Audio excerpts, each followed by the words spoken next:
Today, you're going to get the inside scoop from 4 of my past clients. They're going to share with you what their secrets are for stopping overwhelm in its tracks and some of the things that they do consistently to save time or do less. You're listening to Overwhelmed Working Woman, the podcast that helps you be more calm and more productive by doing less. I'm your host, Michelle Gauthier, a former overwhelmed working woman and current life coach. On this show, we unpack the stress and pressure that today's working woman experiences. And in each episode, you'll get a strategy to bring more calm, ease, and relaxation to your life.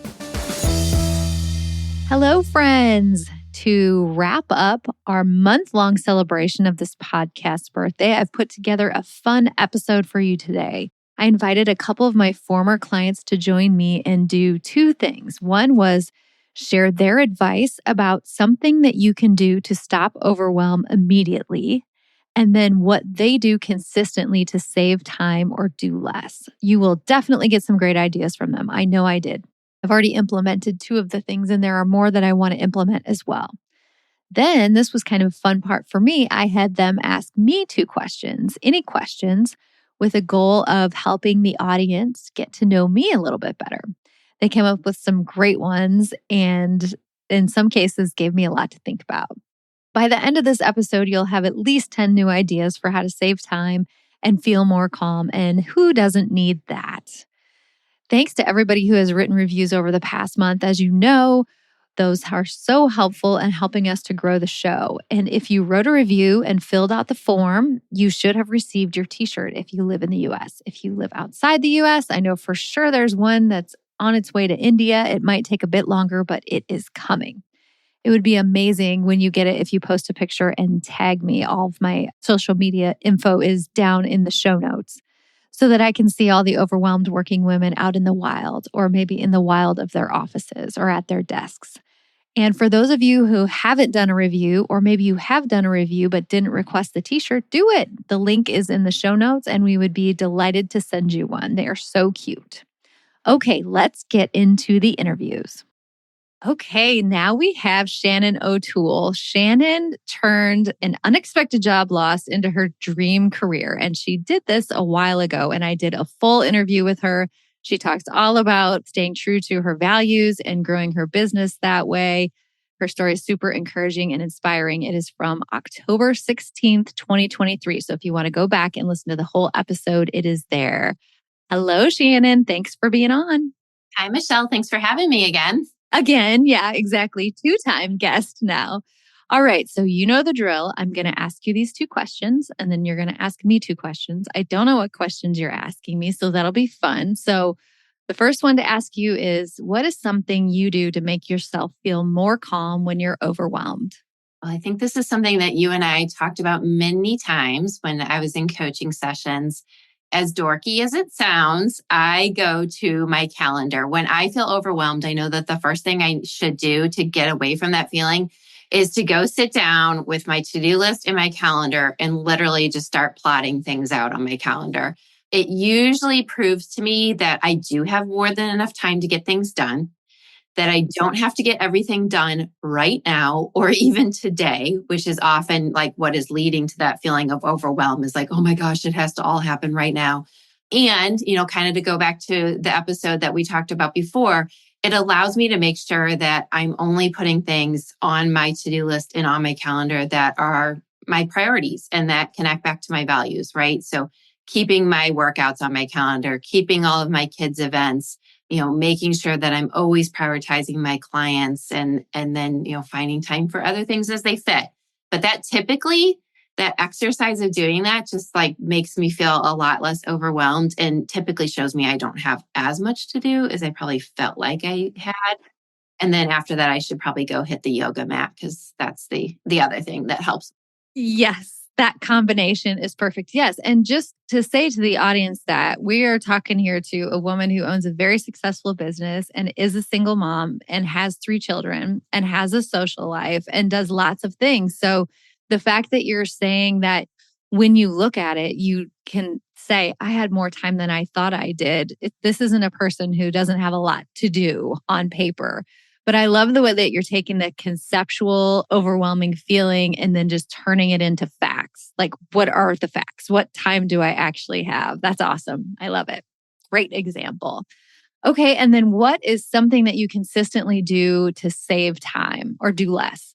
Well, let's start with the fact that I have no shame in outsourcing. So I am a big fan of outsourcing groceries and Costco and all of those types of things, cleaning my house, helping me with technology, administrative duties. I try to outsource anything and everything I can, which has been a journey of letting go and being okay with somebody else doing those things for me. But they definitely make my life more manageable. I think the other thing is I am a perfectionist, and that perfectionism can really slow me down a lot of times. And to save time now, I have notes on my computer that remind me to not let perfect be the enemy of good, to do things that are good enough for now, and I can go back to them later. But if I catch myself in that perfectionism loop, that can be a huge waste of time when really I've already done a great work product. I can stop myself and say, okay, let's take a break. Like, have you done enough? Come back to it tomorrow, see how it feels. But in this moment, let's stop. Let's stop and move on to something else. Because otherwise, I can sit here for hours and play with fonts and colors and think of an even better exercise that I could be doing with a group to help them feel like a team, when really, the first one was fantastic and I probably shouldn't be redoing it over and over. Yes. Yes.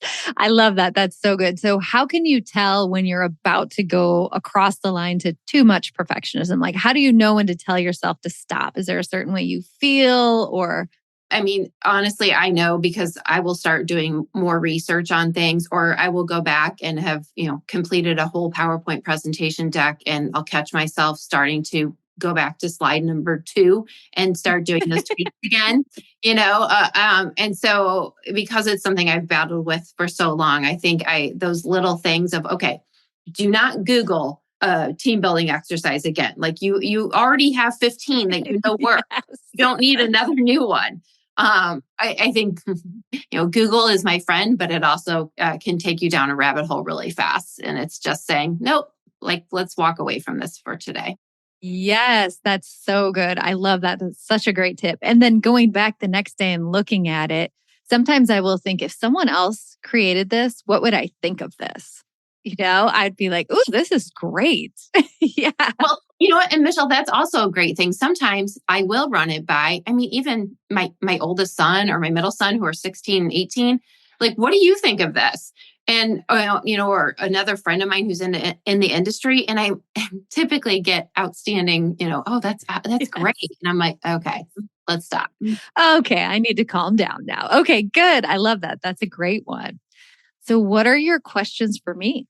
Well, hopefully I don't completely stump you here, but I don't think I've ever asked you what you feel like brings you joy in life. Oh my gosh, so many things. It's going to be tough to. The number one absolute thing that will always bring me joy is babies. I love babies. I'm like obsessed with babies. If I see a baby, anywhere, anytime, I always try to get them to smile. I just love babies. You better be careful with that answer. You might have a lot of calls for babysitting.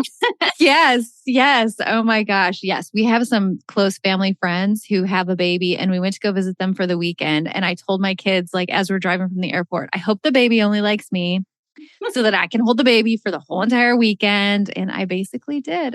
Did let my kids have a few turns, but no, I love babies.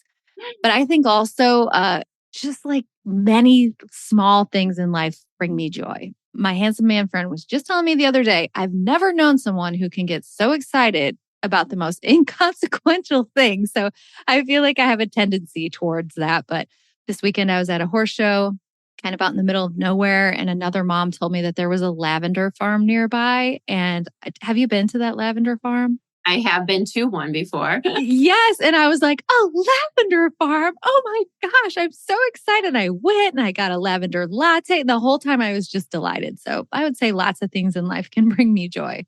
People like being around you. So I'm not surprised. I'm not surprised. All right. So question number 2. If you are going to give a presentation today, what topic would it be on and why? And it can't be work related.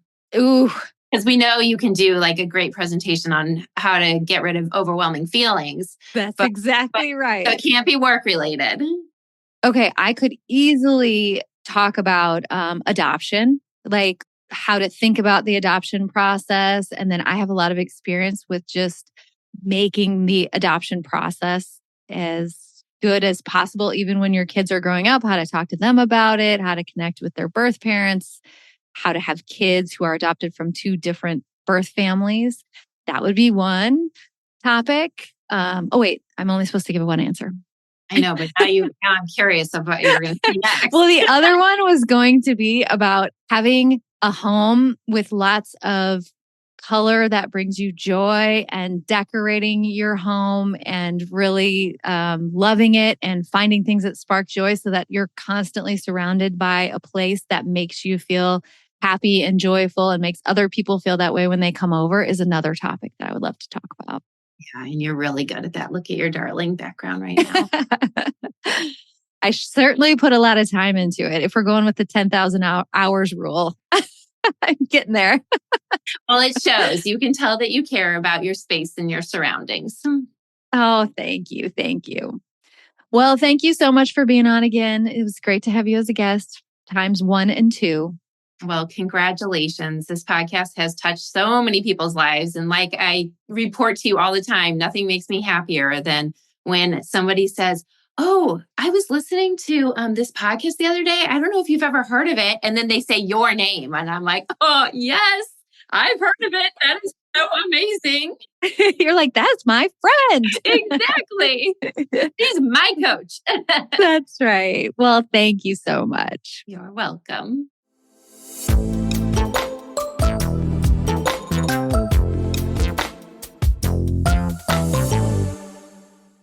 Okay, so my next guest on this show is Tara Perman. Tara was my client. She has a full episode where she explains the way that she went from having a corporate job that no longer fulfilled her to the point where she started a successful coaching business and has taken, is it 2 or 3 month-long vacations to Europe in the summer with your kids, Tara? 2 so far. 2 so far, 2 and counting. So she has a great story. If you want to listen to her full story, go back to that August 7th, 2023 episode, and you can hear all about it. So for today, as you know, Tara, I'm asking you 2 questions, and then you're going to ask me 2 questions. The first question, which is, what is something that you do to make yourself feel more calm when you're feeling overwhelmed? So I have 2 answers, but I promise I'll be short with them. But the first one that comes to mind for me is I take a walk without a podcast or music, just a walk, a silent walk for myself. And sometimes it only ends up being like a 10-minute walk or a 15-minute walk. So not anything super long, but just the ability to like step outside my situation for a minute, not have any other intrusive thoughts or intrusive podcast or music influencing what I think about. And I think it just helps me kind of diffuse or calm down. That is so awesome and so simple. Even if you're working in an office on the 20th floor or something, someone could get up and just walk around a little bit. Right. And it's free. Yeah. And it's free. I assume you're getting out and walking around your block or something. Yeah. So weather permitting, yes. Sometimes even just like kind of walking, like pacing my house a little bit just to be. Yeah, can do it. Okay. That's a great one. Love it. And then my other one is not anything rocket science, but I really get centered by creating a to-do list and breaking it down into the tiniest micro tasks so that I feel like I can get something accomplished, because I am queen of to-do lists, but sometimes my to-do lists look overwhelming because they're still kind of ambiguous. So if I take a specific task that's on there and like really break it down into like the smallest step, like send the email that then initiates the future action, but breaking things into much smaller steps is what really helps me feel a sense of control. This now looks manageable to me, and now I can do something about it instead of just staring at it. I think that's so great. I feel like overwhelm is so often caused by that feeling of it's too much. I don't know how I'll get it all done. How can I even get started? And so that's a great way to answer back to your brain. Like, let's figure out how we can get started. Let's break it down. I love it. Yeah. Yeah. Find the one micro step. Yep. Great. Those are two, both of them free, both of them accessible at any time. So those are wonderful. And then the second question is, what is something you consistently do that allows you to do less and or saves you time? So one is I have a house cleaner come twice a month, which is a luxury, truly, because from like a family budget point of view, it's probably not really an expense we should have, but I'm not saying no to it because it really does help me. I know it's not a good use of my time to be scrubbing my bathrooms. Someone else can be doing that. So it is a big time saver for me, and gives me peace in my house twice a week or twice a month. So that's one of them. And then the other thing that I really do to save time is where I can, I try to pair my activities. So for example, I my kids have like lots of appointments or like a sporting event that you can't really watch, like a practice, but you're not able to watch it as a parent. And so I bring really specific little tasks that I can sit and do when I'm sitting there, as opposed to just scrolling on social media. Like I really make a goal of, I'm not going to use that 45 minutes to be on social media. I'm going to use that 45 minutes to chip away at call my mom or text a friend I haven't texted in a while, or pay a couple bills real quickly. I make sure that I'm getting something done during that time instead of mindlessly scrolling. I love that. That's a great one. I always find that taking a notebook somewhere, like I always have something to write. It's nice to be able to sit down and do that. I love that. And even if you can watch the practice, do you really want to watch practice? I'm all for games, but yeah, the game, but yeah, the practice, no. Yeah, no, maybe I'm the only one, but okay. All right. Now your turn. Okay. So my question for you, Michelle, is if you had an hour to interview someone, not for your podcast, so it wouldn't be recorded, it would just be for you and the person, who would you interview for an hour? Oh my gosh. About anything? Anything. To think about this. I mean, honestly, the first person who came to mind was Oprah. For some reason, I thought you would say that, which is so funny to me. Did you really? That's funny. Yeah. I mean, I'm sure there are lots of people that I could answer that to, but what is so intriguing to me about her is how she brought like self-help and self-improvement into just the consciousness. I mean, before her, did anybody ever talk about this? And I would just be so interested to know like how she did that and what kind of failures she's had and all that. I would love that. Yeah. I would love for you to have that interview. And then I'd like to be able to hear it. Yeah, maybe she'll come on my podcast. Well, she lives near you. Why don't you ask her? Oh, wait, did she move to Hawaii or is she still in Chicago? I don't think she has any connection to Chicago anymore, sadly. But oh, sadly. Okay, if you see her, ask her. But now you put it in the universe. So maybe she's... Yeah, exactly. It could happen. Okay. And my second question is, a year from now, on this day, April 5th, what is something a small thing you wish you would have done today? So not a big grand thing, but what's something small that you wish you would have done today? Today that I'm not going to do today? Or that you know is important to do. And you'll be glad that if I talk to you April 5th next year, you would say, you know what? I'm really glad I gave both my kids a giant hug today. Yes, I'm so glad that I did that thing. I'll tell you one of the things that I'm doing this very day is I'm looking at art for a new podcast cover. Cool. So one of the things that I have learned in working with a company who's helping me grow my podcast is that stranger listeners are not looking for a podcast it has my face on it right now as it stands. And if I'm not familiar to someone, that's not going to do anything for them. So they have encouraged me to get new podcast cover art. And I'm very resistant because I just feel like it's my baby and it's working and it's like I'm sending my baby to kindergarten or something. So I think what I will be really glad about this time next year is that I've picked new art that I love. I've implemented lots of changes around like keywords and just the way that I'm managing my podcast while still staying true to the content that I want. And that if I hadn't like had the nerve to do that, I think it would have stayed the same instead of growing a lot bigger. I love that. Stretching yourself in ways that are comfortable for you and listening to experts, but making sure you stay authentic to yourself. Yes, exactly. I hope I do listen to this on April 5th next year and be like, oh, yeah, that's right. Wow. I really nailed that. And you gave both your kids a big hug today too, hopefully. Yes, I already did do that. That's very true. I did. I am very lovey with my kids. Definitely. I hug them and tell them I love them all the time. And I'm so glad. It's almost like second nature. We just say it without even really thinking about it. And I think you're right. Just in life in general, I'll be glad that I was always like that. Mm-hmm. Totally. Yeah, that's one thing you'll never regret. Yes, absolutely true. Okay. Well, thank you so much for your time, Tara. It's great to see you. And thanks for being on. It was a pleasure to be here. Thanks for the opportunity.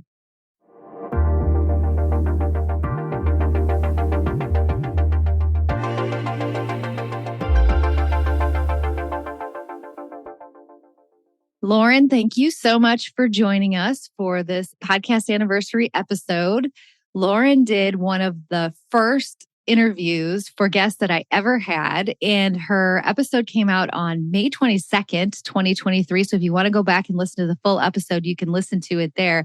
The highlight that I took away from her interview was just the amazing amount of things that she changed in her life. She quit a job she hated and started a new business. She quit drinking and started feeling her feelings. She stopped being in victim mentality and stopped beating herself up. She accepted the type 1 diabetes she's had since she was a little girl instead of hating it. And she started loving life and having gratitude for everything.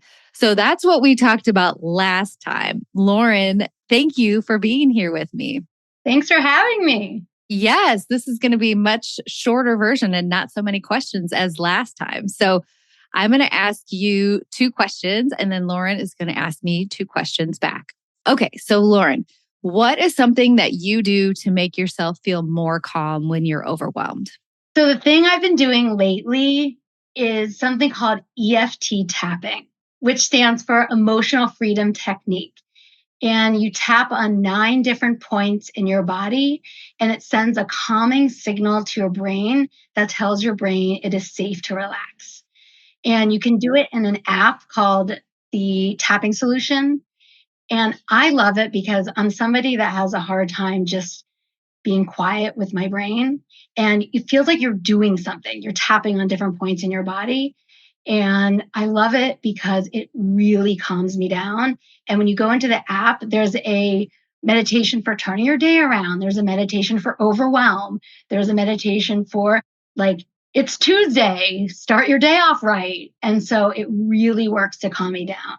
I love that. That's such a great answer. I have a little bit of experience with tapping. I did that with my son when he was feeling super anxious. And I think that it's so good because it like really gives you something to do with your hands and makes you feel like you're doing something when meditation can be hard.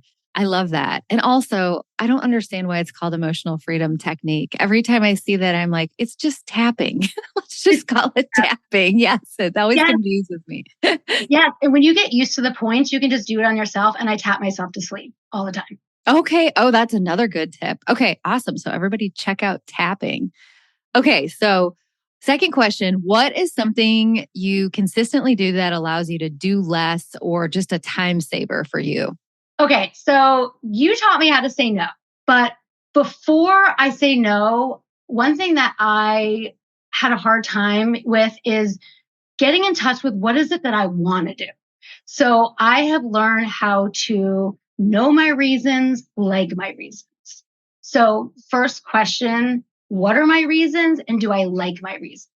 And that the reason that saves me time is because I used to just say yes.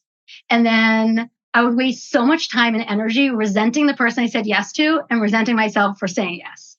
So now I just know my reasons, I like my reasons, and then I have my back for whatever the answer is. I love that so much. So what I hear you saying is before your default answer wasn't like to pause or to say, let me get back to you. It was to say yes. Yes was like the placeholder. And maybe you wanted to say yes, but maybe you didn't. And so the way you save yourself time right now is just take the time to figure out what do I actually want to say. So if I were to ask you, like, hey, do you want to go out for dinner tonight at 7:30? Tell me what your process would be to come to that answer. I'd be like, okay, wait, do I actually want to go? And I'd probably look the weather out and I'd be like, I don't really want to go out to dinner. And I'd be like, okay, what are my reasons? I have to get up early tomorrow. I have a lot of work to do. Like I would just list out the reasons why. I have a podcast. Let's say our interview is tomorrow. I have a podcast interview tomorrow. I want to prep for the interview. I want to get a lot of sleep. Like I would just list out my reasons. Be like, do I like those reasons? And if I like those reasons, I'd feel much more comfortable saying no to you. Okay, that's awesome. So it sounds like you're just taking a second in your mind to be like, why am I saying no? And the answer is, I honestly just don't feel like going out in this weather. I want to get good sleep. Do I like those reasons? Yes, I do. And then you say, nope, sorry, I can't go to dinner tonight. Right. But if the reasons were, I feel like I should, I feel like she's going to be mad at me, chances are I won't like those reasons. Like should reason I never like. Yes. Okay. Awesome. I love it. It would be so fun if we could magically calculate how much time that saves you because you know it's a lot, especially of like, first of all, you don't have to go to dinner if you don't want to go to dinner. And second of all, just the ruminating in your mind and like being annoyed at the person who asked you and all those examples you gave. Yeah. Awesome. I love it. Okay. Now your turn. Turn the tables. You asked me 2 questions. I don't know what these questions are. So let's see. Okay. It's a kind of a 2-parter, the first one. Okay. If you could go on any podcast in the world, whose would it be and why? Oh my gosh. Such an easy answer for me. Armchair Expert with Dax Shepard and Monica. Did you know that? Was that going to be your it. Oh my gosh. And why? I love them. First of all, their podcast is just hilarious. And I listen to every episode and they have I could legitimately be on there because on Mondays they have experts and on Wednesdays they have celebrities. So experts are people who have written books or are experts in the area. So not only do I want to be friends with them, I refer to Dax Shepard when I'm talking to my handsome man friend who thinks I have a crush on Dax Shepard. I'll be like, my best friend Dax said blah, blah, blah. I just call him my best friend Dax. So not only are they my best friends already, but also I would love to teach them about how to feel less overwhelmed and all the things that I talk about. I'm so excited right now just thinking about this. Great question. I love Dax and Monica. Oh my gosh, I cannot wait for you to be a guest on their podcast. Oh my God, so good. Okay. Second is, what's something you've done that you're really proud of but don't get to talk about much? That's a good question. Something that I'm even hesitant to talk about it right now. This was several years ago, but I am very interested in people who are new to our country. And I helped a family of refugees who came here, and it was a very long, complicated situation, but they had nowhere to stay. They didn't know anyone. There was a family of 3 and one of them spoke English. So I helped them learn English, helped them find a place to stay, got all my friends to donate furniture. I just am really proud of how I helped them feel welcome and loved and supported in our community. Oh, I remember when you did that. I've known you for so long. Sorry that about me, but you're just so modest. That's why I wanted to ask you that question. Oh gosh, I'm embarrassed that I said that answer now. Thank you. But yes, I loved that. I did love that so much. I loved being able to help them. That was awesome. Yes. Okay. That was so fun. Thank you. Great questions. I love those questions. That was so good. That was so fun.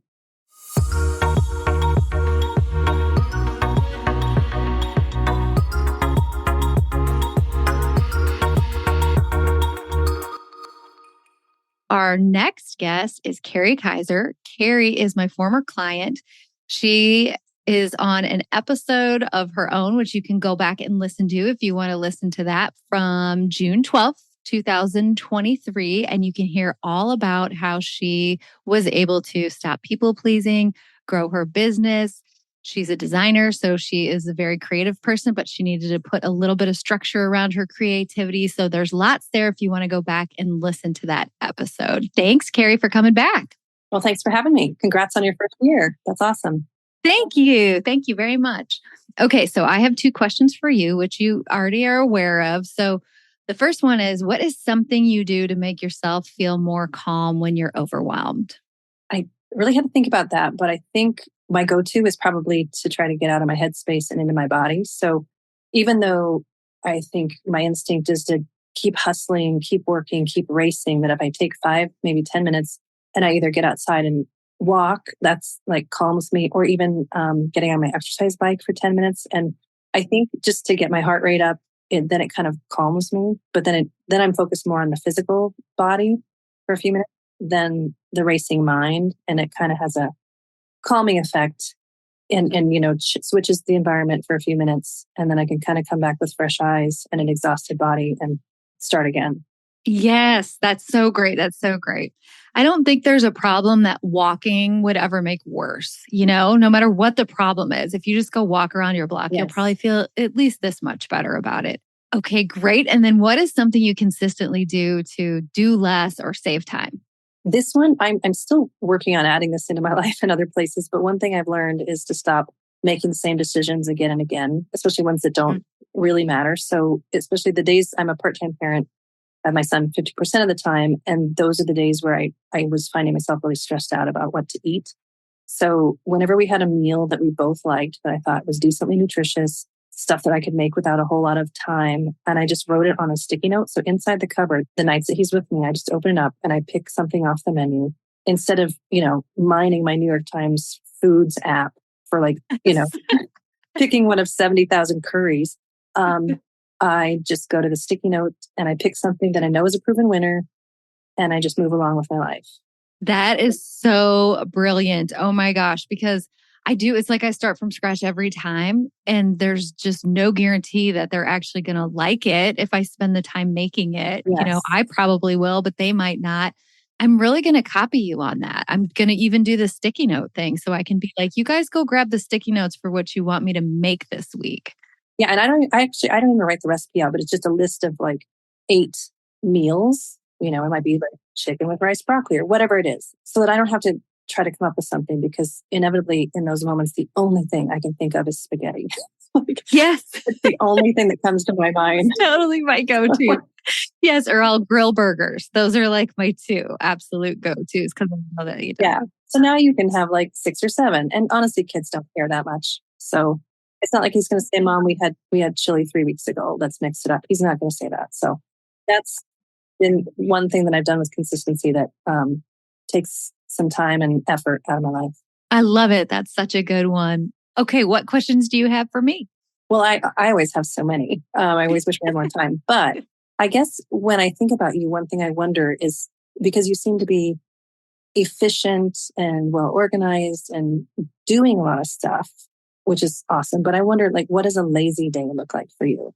You really just slop it out. What do you do? Oh, yeah. That's a great question.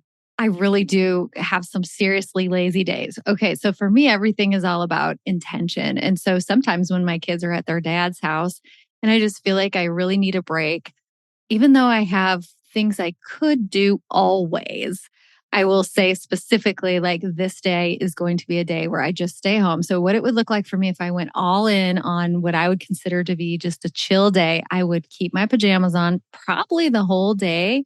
Sometimes I do a pajama refresh, as I call it, where I'll take a shower and put on clean pajamas, but I just keep that sounds like a work day to me. Throughout. Oh my gosh. And I will not cook anything. I order Uber Eats sushi and I watch whatever shows. I just finished watching Love is Blind, a really not super high quality show, but it was great. Just brain candy that's just fun to watch. So I would do that, maybe read some books. I really love decorating in my house, but on that kind of day, I wouldn't actually do anything, but I might scroll Pinterest for some fun ideas, things like that. And then go to bed early. That would be on the list, and probably a nap in there somewhere too. So it's basically pajamas, sleeping, ordering food, and watching TV. Love it. I love it. And not feeling like you need to be productive. Exactly, because that would ruin the whole thing. If it was a day where I had decided today I need to clean out this closet and order the food for this week and organize and whatever, if I didn't do that, I just wouldn't enjoy either one. Yeah, I love it. Good for you. I hope you have a day like that coming up soon. Yes, me too. I need to plan one actually. I know that your coaching is obviously a good fit and it's growing and you seem to be so well suited to it. Are there other careers, like if you had to switch gears, is there anything in your back pocket where you're like, if I didn't do what I do now, this is what I'd do? Ooh, that's a really good question. Okay, so I feel like this was part of my growth in becoming an entrepreneur, was growing in the belief that I can do anything. Like I could make money doing anything. So if it was just like the life coaching industry doesn't exist anymore, you've got to find something new, I'm sure I could, but something that sounds like actual fun to me, I would love to help people love where they live, like the space they live in. I can't imagine stepping fully away from the coaching. So I think I would have to implement, like, how does this room make you feel? How do you want it to make you feel? So maybe implementing those two things. But I really have a passion for color and joy. And it's really important to me to make my house feel welcoming. And so I would love to help other people do that. Yeah. And I think you're not alone in that. I think the spaces that I've actually done something with in my house, I know how much I feel better in them. Yeah. And for some people, I don't think that's true. I don't think they're as affected. But I think when you're a creative type and you clearly have a creative bent too, your space does matter. But sometimes people don't know how to get there. So I think you'd be great at that. Yeah, exactly. And to me, when someone comes in my house and says, "Oh, I love it here. I just feel like I want to stay here," there's no greater compliment you could give me, because they can tell that like I love being here and I've put a lot of love and care into it. So I guess that could be my next career if I need to. We'll stay tuned. We'll look for it. Yeah, that's right. Suddenly this is a design podcast. Just kidding. I'm seriously not going to do that. I've got enough going on as is. I'll stick with my Pinterest boards. Well, thank you so much for coming back on to celebrate the 1-year anniversary. I appreciate it. And I miss talking to you. So it was just great to see you. I miss you too. I hope to see you soon. So that's it for today. Hopefully you have gotten at least one, probably much more than that, ideas for how to live a more calm life where you're doing less from those interviews. Again, if you are interested in getting an Overwhelmed Working t-shirt as part of our birthday celebration, you just need to go to the link in the show notes, fill out the form, and we would be delighted to send you one. Thanks so much. Thank you for listening to the Overwhelmed Working Woman podcast. If you want to learn more about my work, head over to my website at michellegauthier.com. See you next week.